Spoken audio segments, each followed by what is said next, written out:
Miércoles 24 de agosto de 2022, bienvenidos a Contacto Directo. Como siempre es un gusto estar con ustedes. Nuestros invitados de hoy son Vilma Andrade, asambleísta nacional de Izquierda Democrática. Vamos a revisar el arranque y futuro del diálogo Gobierno-Asamblea, la posición de Izquierda Democrática en el juicio político contra el Consejo de la Judicatura, así como la reunificación del partido. También nos acompaña el coronel Renato González, director general del ISPOL, el caso del desvío de fondos por más de 900 millones de dólares. Hay varias personas vinculadas entre empresarios y policías en servicio pasivo, pero la investigación, el juzgamiento avanza con lentitud. Según González, aquí se configuró un crimen organizado, político, económico, transnacional. Lo vamos a revisar. La actualidad, los protagonistas, el análisis y la información en Contacto Directo.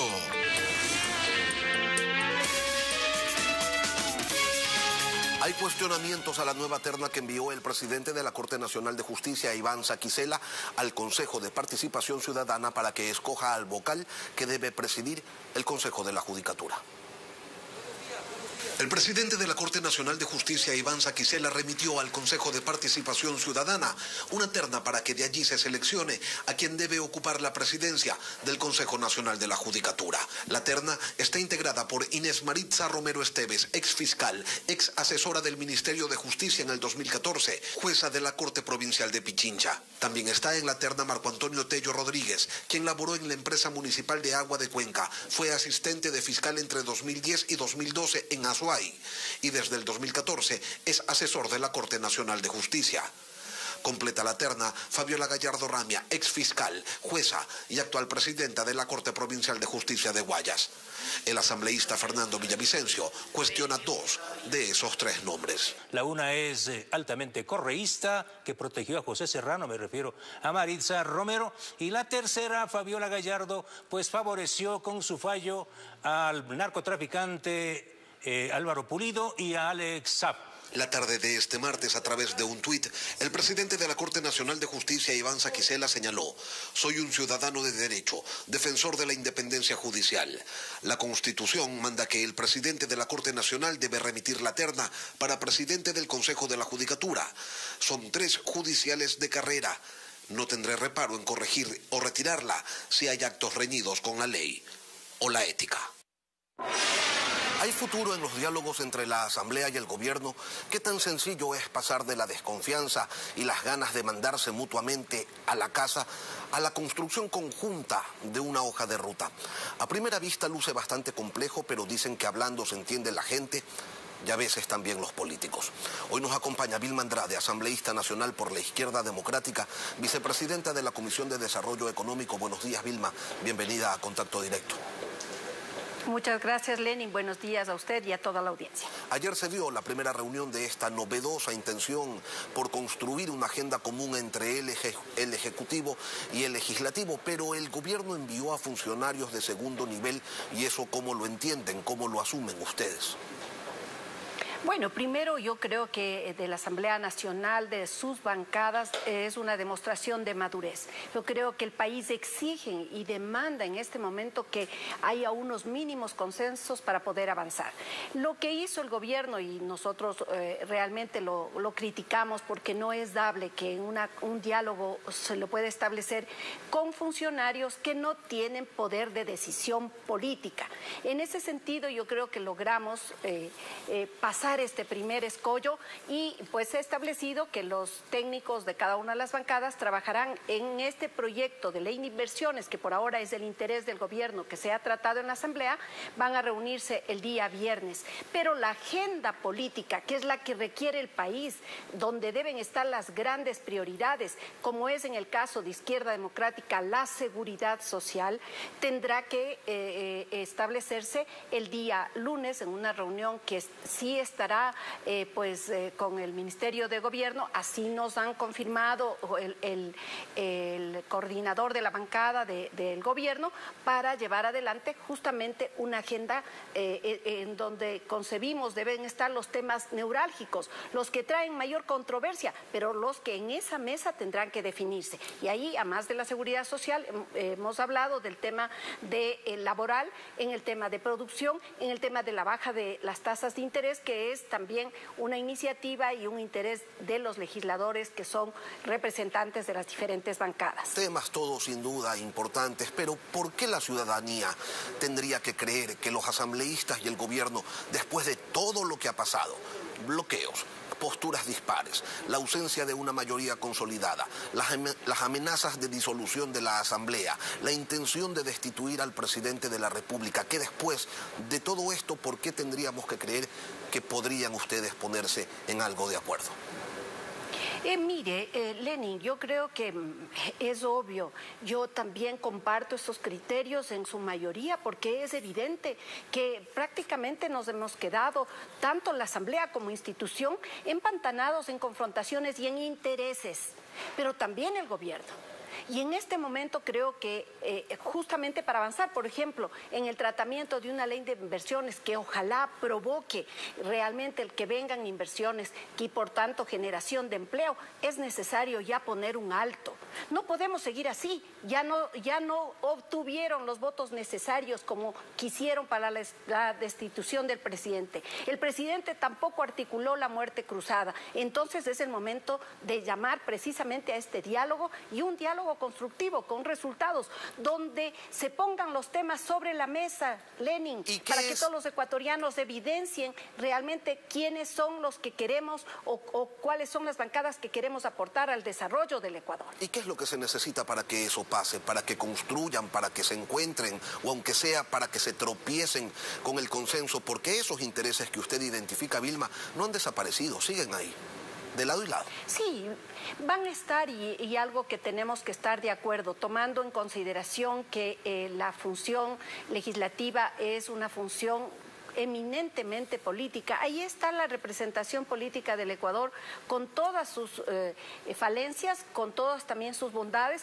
pero creo que en este sentido, si es que se ponen los temas en prioridad y no seguimos haciendo leyes parches o parches a las leyes, es creo que indispensable que también conjuguemos con actores ciudadanos. Mire, la ley de seguridad social tiene que construirse en un diálogo nacional, donde el primer interesado debería ser la entidad, el IES, el ISFA y el ISPOL, los empresarios, los trabajadores, los jubilados. En 7 años se menciona que no habrá pago de pensiones jubilares. ¿Eso qué quiere decir? Que va a quebrar el seguro social. Y si quiebra el seguro, quiebra el país. Entonces, quienes tenemos una responsabilidad que cumplir, más allá de esos intereses que desgraciadamente somos testigos, tenemos que demandar estos diálogos, demandar estos mínimos consensos. Si la ley de inversiones, que ya esperamos se hayan retirado algunos de los temas que eran de interés particular, digamos, o para beneficiar a intereses particulares, a las aseguradoras,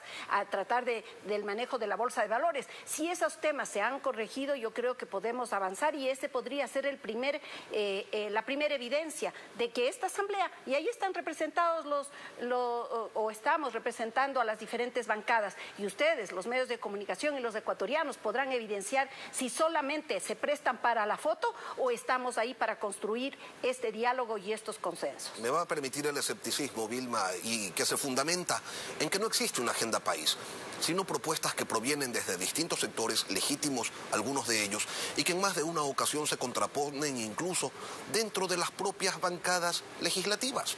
Ustedes en Izquierda Democrática lo han sufrido en carne propia, y así, ¿cómo se avanza? Bueno, porque en este punto yo le digo, hay algo que tiene que ser estos ejes que nos articulen y nos unan. No tenemos otras posibilidades. En este momento, ¿qué estamos evidenciando? Una corrupción básicamente señalada de todos los sectores. No hay una función del Estado, no hay un organismo que desgraciadamente se libre. Pero si en este momento ponemos como prioridad, por ejemplo, la seguridad social, en un trabajo conjunto con mesas en las que integren todos los sectores, podemos avanzar. No hay otro mecanismo. Ustedes saben, y los ecuatorianos darán la razón, el diálogo es el único mecanismo que nos puede llevar a la solución de los conflictos. En este momento, yo creo que el partir de una agenda tan amplia como la tiene la Asamblea Nacional, innumerables leyes o reformas que están en cada una de las comisiones, si recogemos eso e intentamos trabajar, es un absurdo, porque ahí están precisamente leyes que sí pueden ser importantes, pero son a la larga parches. Entonces partamos de las grandes demandas que tiene el Ecuador y creo que ahí podríamos establecer ya cuál va a ser el mecanismo de trabajo. Yo he presentado inclusive ayer una metodología de trabajo que nos lleve de manera organizada, llevar a resultados. Vamos a ver, yo también puedo decirle, Lenin, tengo mis dudas de que esto pueda surtir efecto, pero tampoco podemos quedarnos cruzados de brazos viendo que el país se cae a pedazos. Y esas dudas se fundamentan, Vilma, en que en ese espacio, el legislativo, donde ayer se disputaban a dentelladas, buscaban cómo repartirse los hospitales, sobre todo los del Seguro Social, hoy dicen estamos preocupados por el futuro del IES, por el futuro de los aportantes a la seguridad social. Es difícil de creer. Quiero invitarla a hablar sobre el juicio político a 3 vocales del Consejo de la Judicatura y su expresidenta. Vilma, Izquierda Democrática ya tiene definida su posición. Mire, Lenin, el informe de la Comisión de Fiscalización todavía no nos ha sido remitido. Recordemos que la Comisión de Fiscalización tenía el plazo hasta ayer a medianoche de entregar el informe a la presidencia de la Asamblea. Ahí tiene el presidente la responsabilidad de remitirnos para su difusión 48 horas. Tenga la seguridad que Izquierda Democrática, la bancada orgánica del partido, va a tener una revisión responsable, profunda, para poder tomar una decisión también en beneficio realmente de la independencia judicial. Ahora, cuando hablamos de Izquierda Democrática nos estamos refiriendo a un solo bloque, ya no hay ala rebelde. Se lo pregunto a propósito de esta reincorporación de 5 legisladores a la bancada legislativa. ¿Habrá un voto orgánico? Bueno, yo le debo señalar, todavía esa reincorporación no se ha realizado. Nosotros hemos solicitado al presidente del partido de manera también muy formal el día de ayer una carta en la que también para nosotros, para poder sanear algunas heridas, para poder volvernos a integrar, tenemos que abrir un diálogo. No puede ser que 5 disidentes que usted sabe votaron por la destitución del presidente de la República, votaron por la ley de comunicación, que limita y de nuevo se repite la ley llamada Mordaza, y ellos votaron a favor. Votaron por la destitución de una compañera, la segunda vicepresidenta de la Asamblea, Yesenia Guamaní. Y ahora quieren que nos olvidemos nomás y que digamos que se reincorporen.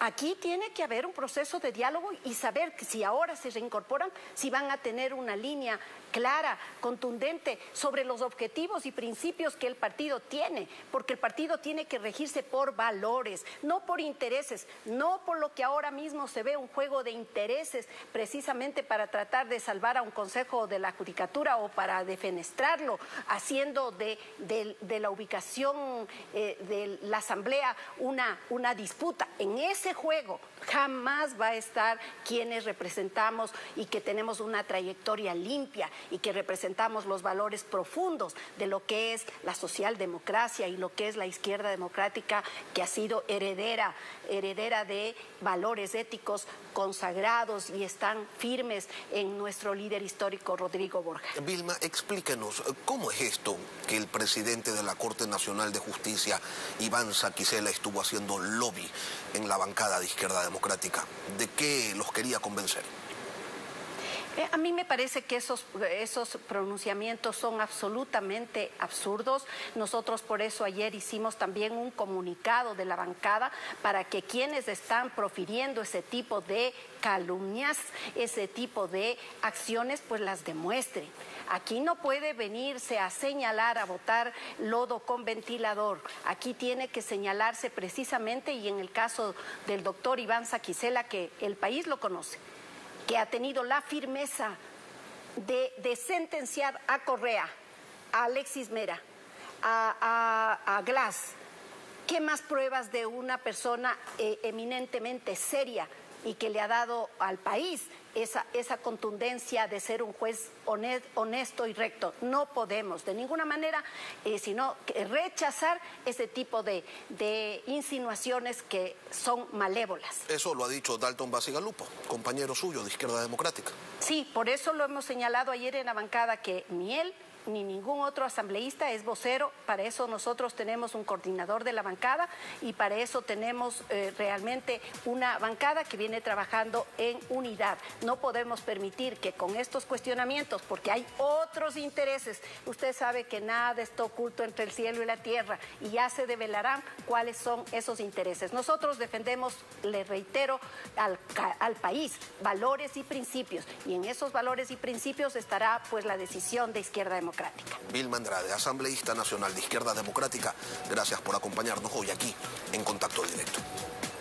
Muchas gracias, Lenin. Buenos días a todos. Buenos días. Y luego de la pausa volvemos con el coronel Renato González, director general del ISPOL. Ayer la policía y la fiscalía realizaron más de 20 allanamientos en Quito, Guayaquil y San Borondón. 13 detenidos resultaron para investigaciones. El caso del desvío de fondos de la Seguridad Social de la Policía Nacional. 950 millones de dólares. Ya regresamos.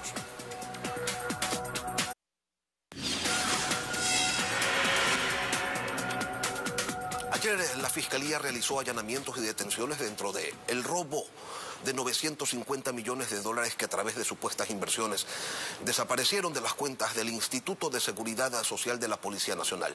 Y nos acompaña el coronel Renato González Peña Herrera, director general del ISPOL. Buenos días, coronel, bienvenido a Contacto Directo. Buenos días, Lenin, un saludo cordial a todos los ecuatorianos. Coronel, pongamos el caso en contexto, recordemos de qué se trata esta desaparición de 950 millones de dólares.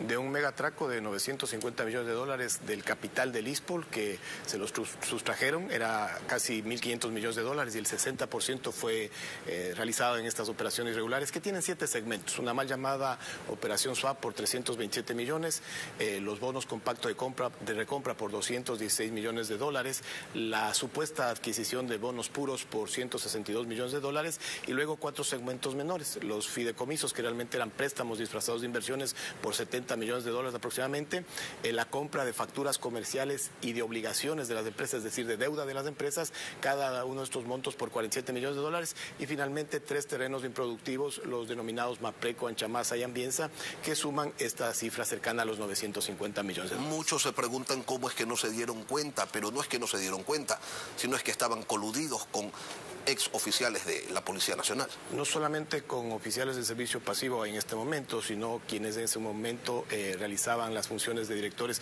y que eran policías y civiles. Era una estructura interna de ciertos grados y de ciertos cargos en la estructura del ISPOL que estaban perfectamente sincronizados con otras instancias externas. Cuando dice instancias externas se refiere a las autoridades de control. Claro, a la propia Bolsa de Valores de Guayaquil, en su momento al Decebale de esa época, a la Superintendencia de Compañías, Valores y Seguros, a la Superintendencia de Bancos, al propio Ministerio de Economía y Finanzas, al Banco Central, de esas administraciones. Usted la semana pasada dijo, y lo ha repetido, que aquí se configuró un crimen organizado, económico y político. ¿Quiénes son los políticos que estuvieron metidos en esto? Cuando usted encuentra esta estela de normativas, inclusive que se realizaron a propósito, que se cambiaban las leyes, que se hablaba, en el caso de la operación swap, se hablaba de un programa para que venga inversión extranjera. No ingresó un solo dólar, salieron los dólares del ISPOL. Todo eso configura lo que nosotros hemos denominado crimen organizado, político, económico, transnacional, y que con el operativo del día de ayer se va desnudando porque ya se vinculan a personas por delincuencia organizada. ¿Pero hubo políticos que se beneficiaron de estas operaciones? Pero indudablemente, usted tiene el caso del exministro del Interior, José Serrano, cuando una persona muy cercana a él, como María Paula Christiansen, que hay información no confirmada, pero hay información que ahora es su actual pareja, recibió cheques por alrededor de $327,000 de Jorge Chérez. ¿Qué es eso? ¿Es un beneficio o es un regalo? De ese dinero, de estos 950 millones de dólares, coronel, ¿cuánto se ha logrado recuperar? Apenas 27 millones de dólares en base a todas estas gestiones que hemos realizado. El 3% del monto total, ¿por qué tan poco? Aproximadamente. Porque es complejo, son una trama de delitos financieros que los realizaron por varios años. Hemos detectado desde el 2013 al 2019. No descartamos que se vaya ampliando. El mismo día de ayer fue detenido el ex jefe de inversiones del ISPOL de los años 2012 al 2015. Entonces, esto, claro, tiene que investigarse y determinarse con claridad qué es lo que sucedió. Hay 240 millones de dólares en el Banco Central que son del ISPOL. ¿Qué falta para recuperar ese dinero? Ese es el remanente de esta mal llamada operación swap, que era por 327 millones y que lo que va quedando, el subyacente, son casi 240 millones de dólares que logramos a través de una orden judicial inmovilizar los meses atrás y que estamos realizando todas las gestiones administrativas, extrajudiciales y judiciales tendientes a recuperarlas. Coronel, son distintos los casos que se están llevando por el tema ISPOL y que se encuentran en distintas etapas. ¿La justicia cómo va? ¿Lenta o son las defensas las que generan incidentes para postergar esto lo que más se puede? Lastimosamente el sistema procesal penal y el sistema penal ecuatoriano son pro-victimarios y antivíctimas. Tienen una serie de recursos horizontales y verticales y de diferentes instancias que le van retrasando. Mire la diferencia. En Estados Unidos usted tiene ya avanzado con 2 autores confesos como Luis Álvarez Villamar y con John Luzuriaga. En el país, las primeras denuncias se presentaron en agosto y 2 años después no tenemos un sentenciado. La gran mayoría, por no decirlos todos, los procesados están con medidas sustitutivas y lo entendemos. Son limitaciones que tiene la Fiscalía para realizar su trabajo porque el Código Orgánico Integral Penal del 2014, a mi modo de ver, y es mi criterio muy personal, fue montado con esta estructura pro-victimaria. Ahora, aquí la justicia va lenta, en Estados Unidos avanza más rápida, pero los lentos han sido ustedes que no han podido aún ni siquiera poner abogados para que defiendan sus intereses por allá. Coincido y hubiéramos querido ser mucho más ágiles, pero entre agilidad y eficacia vamos a tener que irnos por eficacia. Casi un año que no hemos podido terminar el proceso de contratación de los abogados internacionales, precisamente mañana, porque hay varias etapas que superar. Mañana ya empieza la presentación de 11 ofertas al seno del Consejo Directivo y aspiramos que en un plazo máximo de 2 meses ya contar con este consorcio internacional. Sabemos también que esta es una lucha de varios años, así que sí, hubiéramos querido tener ya los abogados, pero son temas que tenemos que tomarnos el tiempo adecuado para seleccionar a la mejor opción. Y para que después no los estén señalando y diciendo que han cometido irregularidades en la contratación de este tipo de bufetes, que no son nada baratos además. Es uno de los riesgos que estamos dispuestos a asumir. Ya nos pasó con el Consorcio Nacional. Hace un año cuando estábamos contratándole a Gonzalo Córdoba Asociados, hubo una serie de quejas, de reclamos, de gente que a veces ni siquiera conoce los pormenores, ¿no? Hoy ya podemos con satisfacción demostrarles que ha sido un consorcio jurídico muy eficiente, que tiene un honorario fijo de $900,000 por 2 años, pero además un honorario variable del 3%, que es muy conveniente. O sea, un juez de coactivas en el país le cobra mínimo el 10%. Ellos cobran el 3%, pero además han recuperado aproximadamente $10 millones. Entre los detenidos de ayer están 2 coroneles. Un general, en cambio, logró volarse. Estos coroneles en servicio pasivo, ¿cuál era el rol de ellos dentro de esta trama?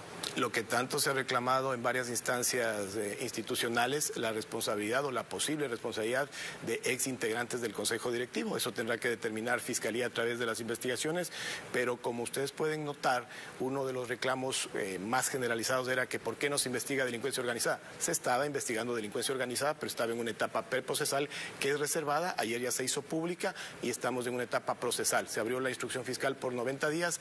De los 13 detenidos, a 12 se formularon cargos, contra 1 no hubo formulación de cargos y los 12 detenidos han recibido medidas sustitutivas, que es otra de las garantías que tienen los procesados en el país. Y nadie garantiza que vayan a permanecer aquí. Así es, de hecho hay información de que algunos de los procesados de los otros casos ya no se encuentran en el país. Por eso yo decía que este sistema está montado de tal estructura que los que realizan estos megadelitos tengan una serie de ventajas de de prerrogativas, de garantías, pero si usted y yo les calumniamos, podemos estar presos al siguiente mes. El pasado 15 de agosto, una jueza dispuso la difusión roja para Jorge Cherres, el principal implicado en este desvío de fondos. ¿Cómo va esa ubicación y captura?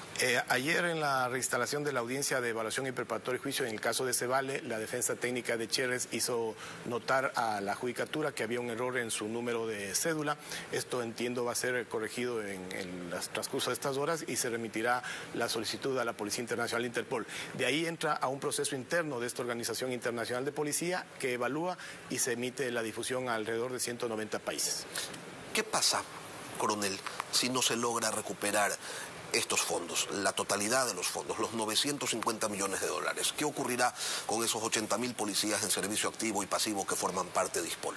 Bueno, el no recuperar es algo muy grave, por eso realizamos los esfuerzos permanentes. Estamos conscientes que la totalidad no se va a poder recuperar porque muchos de estos fondos ya fueron licuados en fiestas, en farras, usted ve en transferencias inclusive para amantes, ¿no? Pero hay que luchar por recuperar lo más posible, porque de lo contrario la factura la terminamos pagando los 18 millones de ecuatorianos. Y la incertidumbre será el compañero de los próximos años del ISPOL, porque los estados financieros de una institución que le quitaron el 60% de su patrimonio, si sería una empresa, estaría técnicamente quebrada. La ventaja del ISPOL es que es un fondo previsional que mes a mes recibe aportes patronales y personales, y hay que reconocer la sensibilidad del gobierno actual, que nos tiene casi al día con un pequeño retraso, pero que la deuda con la que se recibió de 370 millones de dólares la ha podido reducir a 130 millones de dólares al mes que estamos en vigencia. Pero ¿cuánto tiempo más puede soportar el ISPOL sin estos recursos? Porque existe preocupación en la policía, en los que están en servicio activo, en los que están en servicio pasivo. Dicen, voy a terminar con mi trabajo y no va a haber plata para jubilación, quizás no haya plata para préstamos, quizás deje de contar con los servicios de salud que tengo hoy. Hay que ser claros, el ISPOL vive en una relación simbiótica con el Estado. Mientras la salud financiera del gobierno, del Estado, estén bien, habrán los recursos para que recibamos normalmente los aportes patronales y personales. Pero si mañana se presenta un default, se presenta una grave crisis petrolera, bajan en definitiva los ingresos del fisco, los primeros afectados seremos nosotros, como sucede normalmente. Por eso es que es importante realizar estas tareas de recuperación de nuestros recursos para volver a tener ese colchón, esa tranquilidad de nuestras inversiones garantizadas. Hasta hoy está en impunidad el caso. En el país, sí. ¿Y por qué?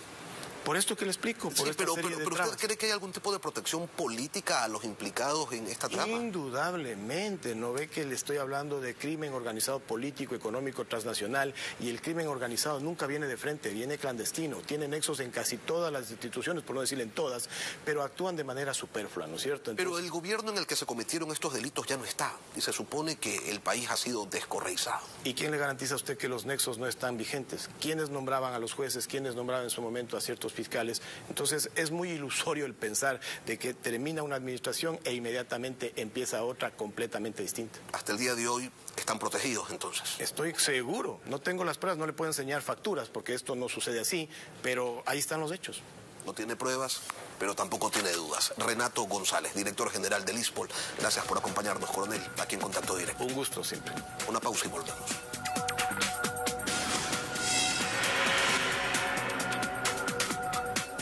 Aquí terminamos con las entrevistas. Las noticias continúan en Televistazo, en la comunidad. Que tengan todos un buen día.